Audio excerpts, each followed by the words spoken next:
പാകിസ്ഥാനും സൗദിയുമായി കഴിഞ്ഞ ദിവസം ഒപ്പിട്ട പരസ്പര സഹകരണ പ്രതിരോധ കരാർ, അതായത് ഒരു രാജ്യത്തെ മറ്റു രാജ്യം ആക്രമിച്ചാൽ അടുത്ത രാജ്യം കൈയും കെട്ടി നോക്കി നിൽക്കില്ല എന്ന് അംഗീകരിക്കുന്ന ഒരു കരാർ.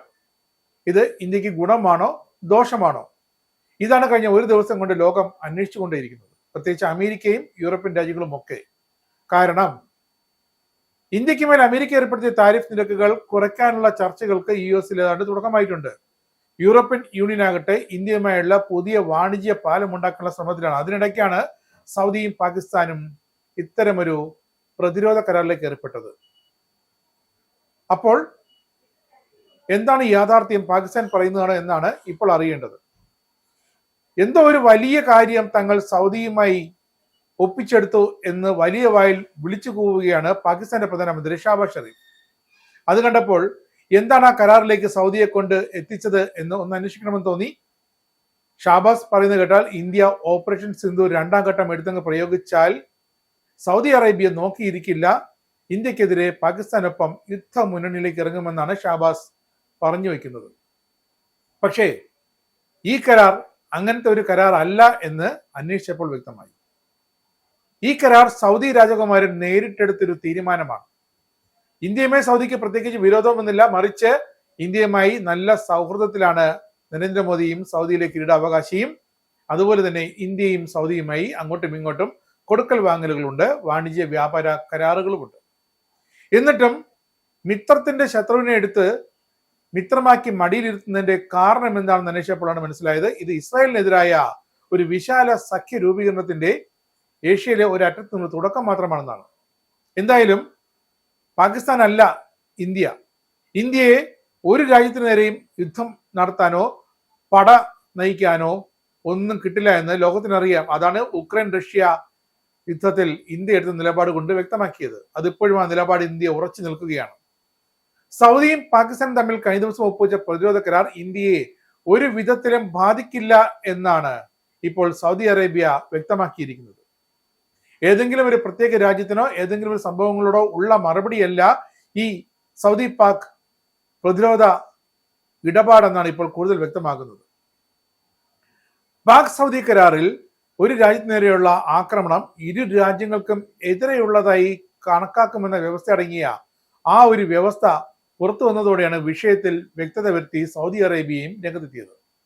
അത് അങ്ങനെയല്ല, ഇങ്ങനെയാണെന്നാണ് സൗദി അറേബ്യ പറയുന്നത്. കരാർ ഇന്ത്യയെ ഒരു തരത്തിലും വാണിജ്യപരമായോ പ്രതിരോധപരമായോ ബാധിക്കില്ലെന്നാണ് സൗദി അറേബ്യയുടെ ഉന്നത നേതാക്കൾ വ്യക്തമാക്കുന്നത്. പുതിയ കരാർ വന്നതോടെ ഇന്ത്യ പാക് സംഘർഷത്തിൽ സൗദി പാകിസ്ഥാനെ പിന്തുണയ്ക്കുമോ എന്ന ആശങ്ക ഇന്ത്യയിൽ കടുത്തു തന്നെ ഉയർന്നിരുന്നു. ഈ ആശങ്കയ്ക്ക് ഒരടിസ്ഥാനവുമില്ലെന്ന് ഇതാ സൗദി വ്യക്തമാക്കിയിരിക്കുന്നു. അതേസമയം ഖത്തർ ആക്രമണത്തിന്റെ പശ്ചാത്തലത്തിൽ ഇസ്രായേലിനുള്ള താക്കീത് നിലയിലും ഇസ്ലാമിക രാഷ്ട്രങ്ങളുടെ ഐക്യം ഒന്നുകൂടി ഉറപ്പിക്കാനും വേണ്ടിയാണ് സൗദിയും മറ്റൊരു ഇസ്ലാമിക രാജ്യമായ പാകിസ്ഥാനും തമ്മിൽ കരാറിൽ ഏർപ്പെട്ടതെന്നാണ് ഇപ്പോഴത്തെ ഏറ്റവും പുതിയ വിവരം. പാകിസ്ഥാൻ ഒരു സ്വയം പ്രഖ്യാപിത ആണവായുധ വാഹകനാണ്. അപ്പോൾ ഇസ്രായേലിനെതിരായ ഒരു സഖ്യ നീക്കത്തിൽ ഇരിക്കട്ടെ ഒരു ആണവശക്തിയും എന്നാണ് സൗദി കരുതിയത്. അത്രയേ ഉള്ളൂ. ഇതേ മാതൃകയിൽ ഖത്തർ അമേരിക്കയുമായി കൂടുതൽ ശക്തമായ പ്രതിരോധ കരാറിൽ ഏർപ്പെടാൻ പോവുകയാണ്. കാരണം കഴിഞ്ഞ ആഴ്ചയാണ് ഇസ്രായേൽ ഖത്തറിനെ ആക്രമിച്ചത്. അതും ഹമാസ് തീവ്രവാദികളെ കൊല്ലാനെന്ന പേരിൽ. ഈ ഇസ്രായേൽ നീക്കത്തിനെതിരായ ഈ ഒരു വിശാല സഖ്യം അത് ഗൾഫ് രാജ്യങ്ങളുടെ എല്ലാം ഒരു പുതിയ തീരുമാനത്തിന്റെ ഭാഗമായാണ്. ഇസ്രായേൽ ഭാവിയിൽ ഒരു ഒഴിവാക്കാനാകാത്ത ശല്യമായി മാറുമെന്ന കടുത്ത ആശങ്കയാണ് ഗൾഫ് രാജ്യങ്ങളെ കൊണ്ട് ഈ ഒരു വിശാല സഖ്യത്തിലേക്ക് ചിന്തിപ്പിച്ചുകൊണ്ടിരിക്കുന്നത്. നാറ്റോ അംഗരാജ്യങ്ങൾക്കിടയിലെ പ്രതിരോധ ഉടമ്പടിക്ക് സമാനമാണ് ഇപ്പോൾ സൗദി പാക് കരാറിലെ വ്യവസ്ഥ. ഏതെങ്കിലും ഒരു നാറ്റോ അംഗരാജ്യത്തിനെതിരെ ഏതെങ്കിലും ഒരു രാജ്യം ആക്രമണം നടത്തിയാൽ അത് നാറ്റോ രാജ്യങ്ങൾക്കെതിരായ ആക്രമണമായി കണക്കാക്കപ്പെടുമെന്നാണ് ആ ഉടമ്പടി. പിന്നെ ഇന്ത്യ സൗദി ബന്ധം. ഇന്ത്യയുടെ 4ാമത്തെ ഏറ്റവും വലിയ വ്യാപാര പങ്കാളിയാണ് സൗദി അറേബ്യ. ഇന്ത്യ ആകട്ടെ സൗദിയുടെ 2ാമത്തെ വലിയ വ്യാപാര പങ്കാളി. 2024-25 സാമ്പത്തിക വർഷത്തിൽ $4188 കോടി ഉഭയകക്ഷി വ്യാപാരമാണ് ഇന്ത്യ സൗദി ഇടപാടിൽ നടന്നത്. ഏതെങ്കിലും ഒന്നിലെ പിടിച്ചു നിൽക്കൂ എന്ന ന്യൂഡൽഹിയുടെ നിലപാട് ഈ കരാർ ഇന്ത്യയുടെ താല്പര്യങ്ങളെ എതിർക്കുന്ന ഒന്നേ അല്ലെന്നാണ് സൗദിയുടെ വാണിജ്യ മന്ത്രാലയം ഒക്കെ ഇപ്പോൾ വ്യക്തമാക്കിയിരിക്കുന്നത്.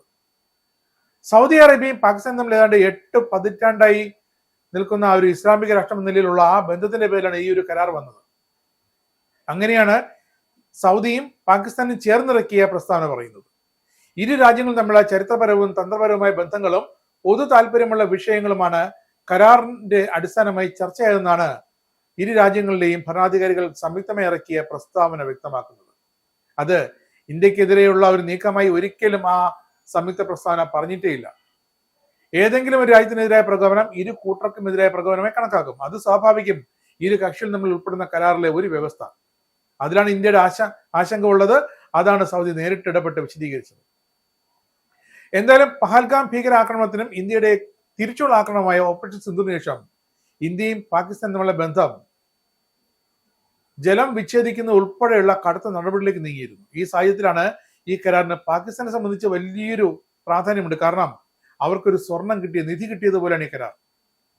പാകിസ്ഥാൻ ഇനി പറഞ്ഞടക്കാം സൗദിയെ തങ്ങൾ ഇന്ത്യക്കെതിരെ ഇത് അണിനിരത്തിയിരിക്കുന്നത്. എന്നാൽ യഥാർത്ഥത്തിൽ സൗദി അറേബ്യ അങ്ങനെ ഇന്ത്യക്കെതിരെ ചാടി പുറപ്പെടില്ല എന്ന് ഇന്ത്യക്കും വ്യക്തമാണ്, സൗദിക്കും വ്യക്തമാണ്. പക്ഷേ നയതന്ത്രപരമായി അതിനൊരു ഉറപ്പ് വേണം. അതിലാണ് ഇന്ത്യ ന്യൂഡൽഹി നയതന്ത്ര തലത്തിൽ ഇതിനെപ്പറ്റി ഒരു വ്യക്തത ആവശ്യപ്പെട്ടതും സൗദി അധികൃതർ അത് നൽകിയതും. നമ്മുടെ പ്രധാനമന്ത്രി നരേന്ദ്രമോദി 3 തവണയാണ് സൗദിയിലെത്തിയത്. 2016 ആദ്യത്തെ ടൈമിലാണ് അദ്ദേഹത്തിന് സൗദി അറേബ്യയുടെ പരമോന്നത സിവിലിയൻ ബഹുമതിയായ കിങ് അബ്ദുൽ അസീസ് ഷാഷ് ലഭിച്ചത്. പക്ഷേ ഇന്ത്യ പാകിസ്ഥാന് ഇനി കൊടുക്കുന്നൊരു മെഡൽ ഭീകരതയ്ക്കെതിരായ ഒരു കനത്ത അംഗീകാരമായിരിക്കും, ഓർമ്മപ്പെടുത്തലായിരിക്കും. ഇനി അങ്ങനെ ഒരു സാഹചര്യം ഇന്ത്യയിൽ പാകിസ്ഥാൻ ഒരുക്കിയാൽ അപ്പോൾ ഇന്ത്യ സൗദിയോ അമേരിക്കയോ ഈ രാജ്യങ്ങളുമൊക്കെ പാകിസ്ഥാനൊപ്പം നിന്ന് നമുക്കെതിരെ തിരിയുമോ എന്നൊന്നും ആലോചിക്കില്ല. കാരണം ഇന്ത്യയുടെ മുന്നിൽ അപ്പോൾ ഭീകരതയ്ക്കെതിരായ മറുപടി മാത്രമാകും ഉണ്ടാകുക.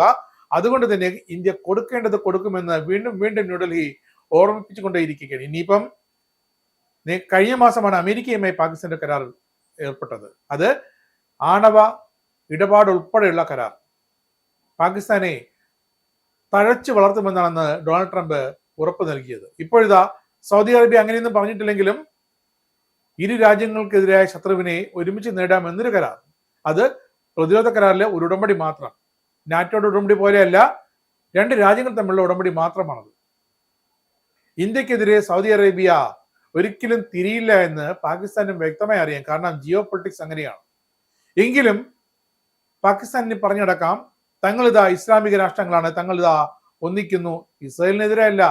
പാകിസ്ഥാൻ പറയും ഇന്ത്യക്കെതിരെ എന്ന്. എന്നാൽ ഖത്തറും സൗദി അറേബ്യയും അടക്കമുള്ള ഗൾഫ് രാജ്യങ്ങൾ പറയുന്നത് എന്താണ്? ഞങ്ങളിതാ ഇസ്രായേലിനെതിരെയാണ് ഈ വിശാലമായ സഖ്യം ഉണ്ടാക്കിയിരിക്കുന്നത്.